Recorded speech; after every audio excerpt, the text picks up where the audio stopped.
As we head into a probable recovery scenario, what has changed in the way companies and employees operate? What lessons have companies learned from the financial crisis, and how does that affect you, employees and job seekers out there? Recruitment agency Robert Half recently sat 10 finance chiefs from leading companies down in a room and asked them exactly the same question. With the findings today is our guest, Andrew Morris, HK Director of Robert Half International. Robert, how many ways can a recovery look like? Yeah, look, quite interesting to see what's happened and with the CFO roundtable that took place. There are a number of innovative ways that companies were certainly looking to protect people within the workforce at the moment. One interesting thing that one of the companies have looked at is innovative ways to cut costs in manufacturing their products. So increasing the profitability of the product to protect the people that were in the business. So people are looking at different things to ensure that the workforce that they had yesterday, that they can have moving forward as times start to increase and their sales start to get look a bit healthier, and it gets back to a stage of companies getting back to some sort of profitability and normality. What are the outstanding issues, though? Look, some of the outstanding issues are obviously with revenues decreasing. There's obviously a lot of pressure put onto many people within businesses. So one of the more interesting parts that we found within most of the businesses that we looked at is that those people within back office functions, as in finance functions or marketing functions, getting far closer to work with front of office people. So everything is looked at from a revenue or a cost perspective.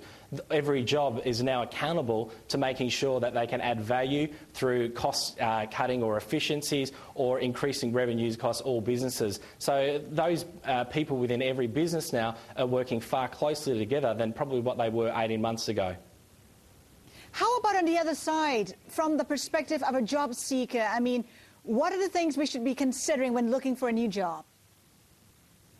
Look, the things you probably need to be is look, you need to be very open to what's out there on the marketplace. The good news is, I can tell the viewers, is that the market is really starting to pick up. So some of the larger financial services institutions that haven't been recruiting are now re-recruiting.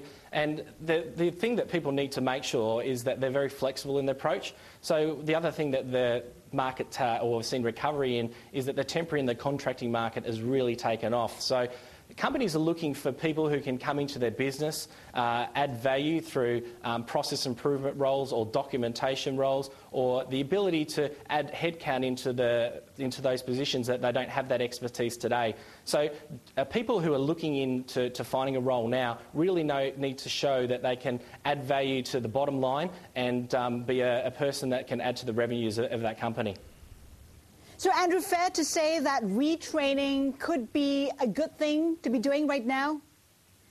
Absolutely. I think a lot of companies, the companies that have lost less traction in regards to revenue, did a lot of retraining, when the tough times occurred, because what tends to happen is that people really need to get back to the basics.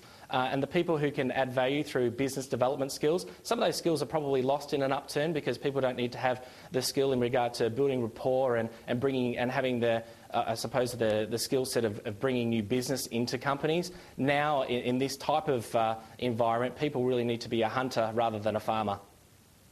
How about in terms of pay? I mean, we've read reports how, some financial companies are paying millions to get the right talent for the company. Can we expect good pay? Absolutely. The interesting thing over the last 12 months is that base salary hasn't changed whatsoever.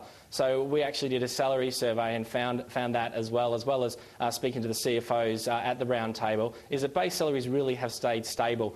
The interesting part on salaries where the biggest change has been is it's been from a bonus perspective. So those people back at 12 to 18 months ago were earning 200% and 300% of the bonuses, earning very minimal bonuses we are at this stage of the year. The interesting part now is that some of those bonuses are looking far healthier as the economy starts to pick back up. So with salaries, I still see that they'll be very stable from year to year. If you've got a great skill set and someone is trying to lure you into an opportunity with another organisation, then people are still looking for an increase. But it all comes down to job opportunity more at this stage rather than money. Is it still realistic to talk about expat packages, people trying to move from Singapore to Hong Kong, vice versa?